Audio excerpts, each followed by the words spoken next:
Sudarlun menyambut datangnya bulan Ramadan di Aceh, tradisi megang dilaksanakan 2 hari sebelum masuknya bulan puasa. Tepatnya pada hari ini dan puncaknya esok hari. Bagi masyarakat Aceh, hari megang merupakan tradisi turun-temurun, memasak daging dan menikmatinya bersama keluarga, kerabat, dan juga bersedekah untuk anak yatim serta fakir miskin.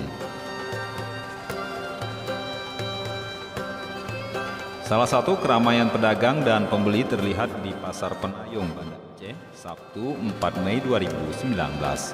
Saban tahun pedagang daging di hari megang terus bertambah.